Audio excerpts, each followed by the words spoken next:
अष्टमः छात्रः, अष्टमः कक्षा, वसुधा पाठ्यपुस्तक, द्वितीयः पाठः संधि।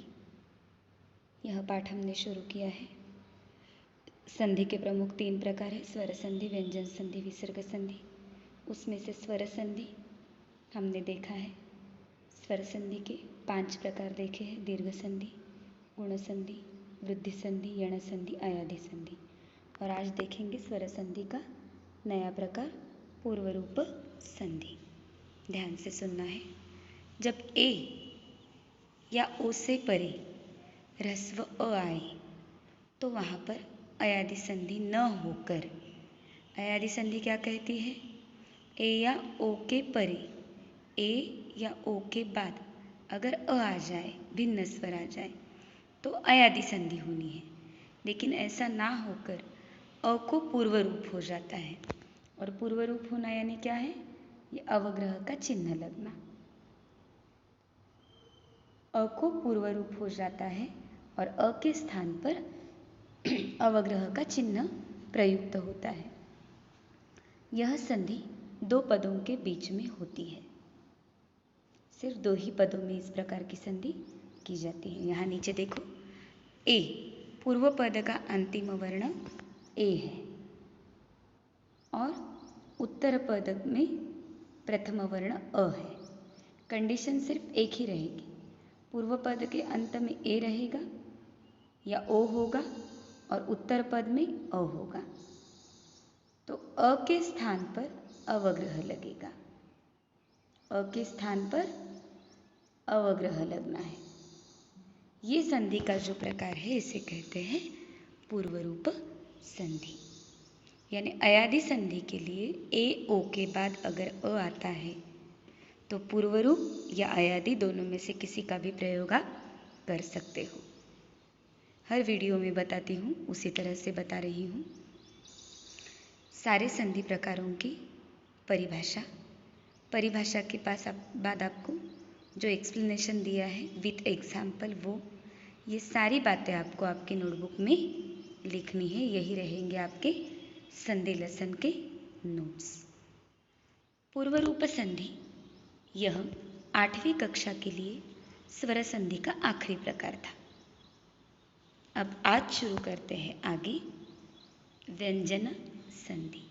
संधि के प्रमुख 3 प्रकार, स्वर संधि, व्यंजन संधि, विसर्ग संधि। व्यंजन संधि और विसर्ग संधि 8वीं कक्षा में आप पहली बार पढ़ने जा रहे हो, तो थोड़ा सा केयरफुली सारे वीडियोस, सारे इंस्ट्रक्शंस देखने हैं, फॉलो करने हैं।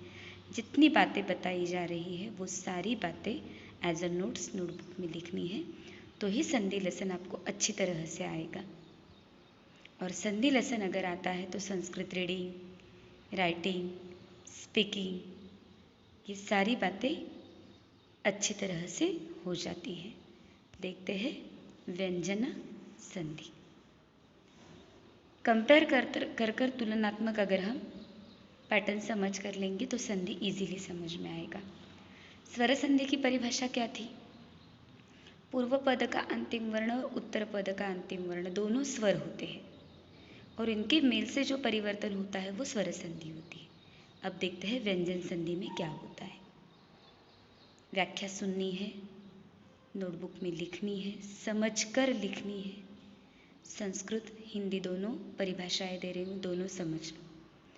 पूर्व पदस्य अन्ते यदि व्यंजनम ततः परम स्वरो वा व्यंजन वा भवति तयोः मेलनेन यह विकारः भवति सह व्यंजन संधि। समझने की कोशिश करो।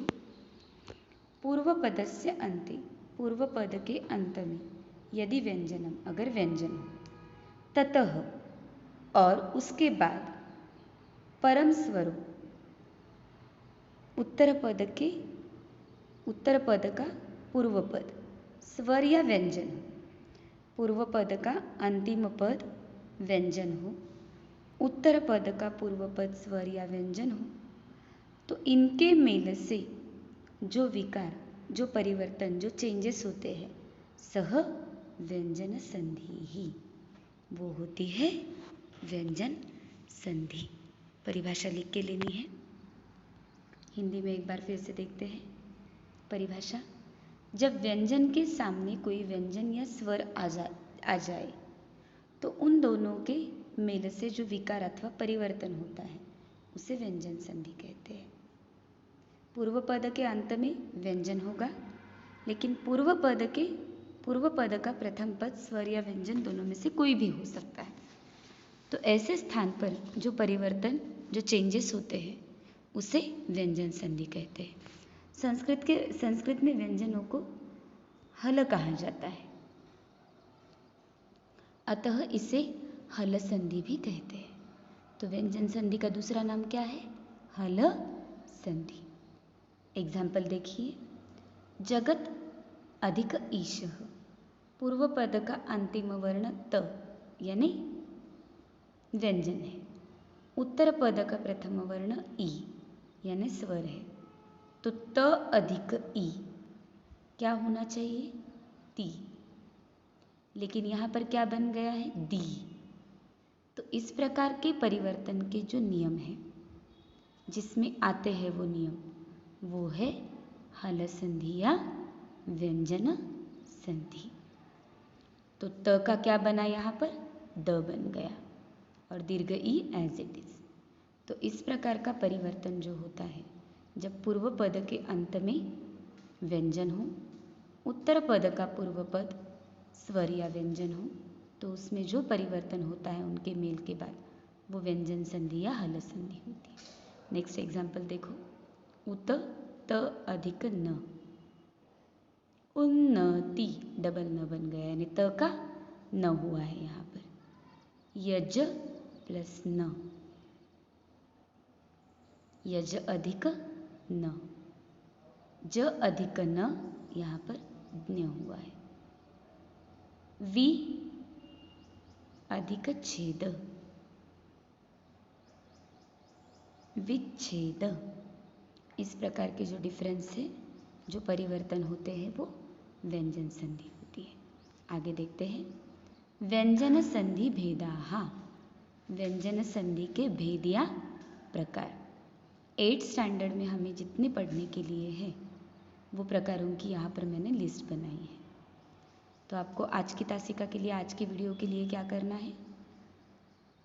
पहले तो नोटबुक में जितने स्वर संधि के प्रकार हुए हैं मैंने आपको कुछ क्वेश्चन के साथ दिए हैं, वो क्वेश्चन के साथ उतना लिख देना है। आज की तासिका में हमने लिया है पूर्व रूप संधि, वो लिखना है। उसके बाद व्यंजन संधि हेडिंग लोगे, व्यंजन संधि की संस्कृत और हिंदी परिभाषा, एग्जाम्पल, उसके बाद व्यंजन संधि भेद। 8th स्टैंडर्ड में आपको टोटल 9 प्रकार के व्यंजन संधि है। तो ये 9 प्रकार हमें देखने हैं।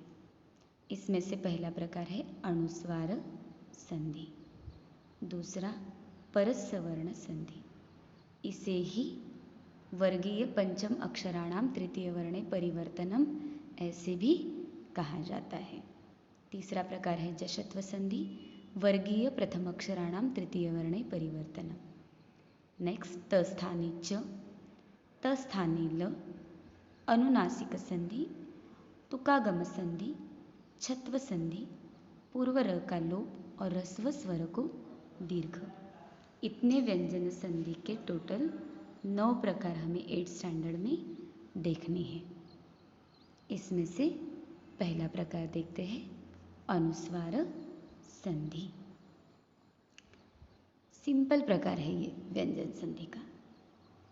जब प्रथम पद के अंत में, पूर्व पद के अंत में म हो और उसके बाद कोई भी व्यंजन हो, स्वर नहीं होना चाहिए, व्यंजन, तो म को अनुस्वार, अनुस्वार का साइन क्या है हमें सबको पता है। करना क्या है, सिर्फ पूर्व पद के अंत में अगर म आता है, हलंत म, और उत्तर पद में व्यंजन आता है, तो उस हलंत म का अनुस्वार बन जाता है। जैसे कि देखो एग्जाम्पल, ग्रामम, पूर्व पद का अंतिम वर्ण हलंत म है, बाद में गच्छति आया है, तो यह हलंत म कन्वर्ट होगा अनुस्वार में। पाठम, पठति। हलंत म के बाद व्यंजन, तो हलंत म कन्वर्ट हो गया अनुस्वार में।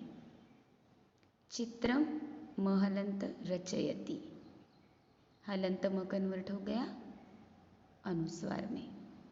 कार्यम म हलंत अधिक करोति, हलंत म हो गया अनुस्वार में। तो हलंत म के बाद अगर कोई व्यंजन आता है तो वो हलंत म का अनुस्वार बन जाता है, ये है अनुस्वार संधि। अच्छी तरह से समझ लो। अनुस्वार संधि की परिभाषा एग्जाम्पल के साथ नोटबुक में लिखो। लिखना इसलिए है कि एक बार लिखना यानी 10 बार पढ़ने के समान होता है। तो ये सारे आपको पैटर्न संधि के ध्यान में आ जाएंगे, इसलिए मन से लिखकर समझकर लिखना है। नेक्स्ट पैटर्न देखते हैं व्यंजन संधि का। परसवर्ण संधि, परसवर्ण संधि। सवर्ण यानी एक ही वर्ग का, पर यानी दूसरा। परिभाषा देख लो। यदि अनुस्वार के बाद किसी वर्ग का व्यंजन हो, क्या बताया गया है? अनुस्वार के बाद किसी वर्ग का व्यंजन हो तो अनुस्वार के स्थान पर उसी वर्ग का 5वां वर्ण हो जाता है। अनुस्वार के स्थान पर क्या करना है? सेम वर्ग का 5वां वर्ण प्रयुक्त करना है। जैसे कि देखो यहाँ पर बताया गया है गम, यह अनुस्वार आया है और उसके बाद गा है। गम रूल क्या बताता है? अनुस्वार के बाद वर्ग का कोई भी व्यंजन अगर आता है तो उस अनुस्वार को उसी वर्ग के 5वें वर्ण में कन्वर्ट करना है। तो हमें करना पड़ेगा ग वर्ण का 5वां वर्ग। तो ग ये वर्ण कौन से वर्ग में आता है? क वर्ग में। तो उसका 5वां वर्ण क ख ग घ ञ। तो अनुस्वार के स्थान पर य लेंगे तो ये शब्द बनेगा गंगा। उत्तर पद में कोई चेंजेस नहीं होंगे, पूर्व पद का अनुस्वार चेंज होगा उसी वर्ग के अनुनासिक में। जैसे देखो यहाँ अनुस्वार के बाद गा तो क वर्ग है, अतः अनुस्वार क वर्ग का 5वां वर्ण य, तो शब्द बन गया गंगा। वैसे ही एग्जाम्पल यहाँ दिए हैं, देखो अंकः, अंग ये अनुस्वार कन्वर्ट करना पड़ेगा हमें क वर्ग के 5वें वर्ण में जो आता है ग। तो क्या हो गया वो? अंकः। कंग आदि टकः, तो ट वर्ग का 5वां वर्ण लेना पड़ेगा, तो न। कंटकः। शांतः, शा पर जो अनुस्वार आया है वो त वर्ग के 5वें वर्ण में कन्वर्ट करना है। तो त वर्ग का 5वां वर्ण न आता है, तो ये शब्द बन जाएगा शांतः। यानी अनुस्वार का जो साइन है वो कन्वर्ट होगा वर्ग के 5वें वर्ण में। पंचमः, तो च वर्ग का 5वां वर्ण है च, तो ये बन गया पंचमः। तो अनुस्वार का कन्वर्शन सेम वर्ग के, उत्तर पद के सेम वर्ग के 5वें वर्ण में करना, ये होती है परसवर्ण संधि। और परसवर्ण संधि को ही दूसरा नाम होता है वर्गीय पंचम वर्णे परिवर्तनम। वर्गीय पंचम वर्णे परिवर्तनम। अब देखते हैं नेक्स्ट प्रकार जशत्व संधि। जशत्व संधि, मैंने जो व्यंजन संधि की लिस्ट दी है उसमें देखो इसका दूसरा नाम है वर्गीय प्रथम अक्षराणाम तृतीय वर्णे परिवर्तनम। वर्ग के पहले अक्षर का परिवर्तन तीसरे अक्षर में करना है। इसके पहले परसवर्ण जो देखिए उसमें क्या करना है? अनुस्वारस्य परिवर्तनम वर्गीय पंचम वर्णे। ये संधि बताती है वर्गीय प्रथम अक्षराणाम प्रथम अक्षराणाम तृतीय वर्णे परिवर्तन। परिभाषा देख लो। जब किसी वर्ग के प्रथम वर्ण के बाद कोई स्वर वर्गों का तृतीय चतुर्थ वर्ण अथवा य र ल व ह आ जाए तो प्रथम वर्ग को अपने वर्ग का तीसरा वर्ण यानी क का ग, च का ज, ट का ड, त का द, प का ब हो जाता है। सारे विसर्ग संधि स्वर संधि समझने के लिए वर्णमाला ये पाठ हमारा परफेक्ट होना ज़रूरी है, तो ही ये रूल ध्यान में आ जाते हैं। जैसे मैंने आपको बताया, इसका इसी संधि का नाम क्या है, वर्गीय प्रथम अक्षराणाम तृतीय वर्णे परिवर्तनम, जो कि यहाँ दिखाई दे रहा है। क का कन्वर्शन ग में, च का कन्वर्शन ज में, ट का ड, त का द, प का ब हो जाता है। और कब होता है? जब किसी वर्ग के प्रथम वर्ण के बाद कोई स्वर वर्गों का तीसरा या चौथा वर्ण या य र ल व ह हो, तो ये कन्वर्शन होता है। एग्जाम्पल देखते हैं। सत आचार, तो त के बाद आ आया है, यानी किसी वर्ग के पहले अक्षर के बाद अगर कोई स्वर हो या वर्ग का तीसरा चौथा वर्ण या य र ल व ह हो, तो क्या होता है, इस पहले अक्षर का वर्णन उसी वर्ग के तीसरे अक्षर में। तो त का तीसरा अक्षर क्या है? द है, तो त का द बन गया सद आचारः, सदाचारः। त वर्ग का तृतीय अक्षर द होने के कारण सत का सद हो गया, आचार एज इट इज सदाचार। नेक्स्ट एग्जाम्पल देखो। वाक, क ईश, तो क का ग बन जाएगा, तो वो शब्द क्या होगा? वाघ, ईशः वागीशः। अच अंतः, च छ ज, च का ज होना चाहिए, इसलिए अज अंतः अजंतः।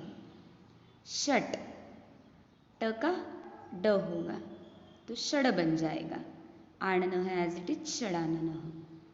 भगवत, त का द होना चाहिए तो भगवद हो जाएगा, भगवद गीता। यहाँ पर ग आने के कारण वो द में चेंजेस नहीं है। स्वर आता है तो वो द का दी दा बन जाता है। यहाँ ग आने के कारण द एज इट इज हलंत रह गया है, भगवद गीता। अप जह, प का ब बन जाएगा अब्जह, अब्जह।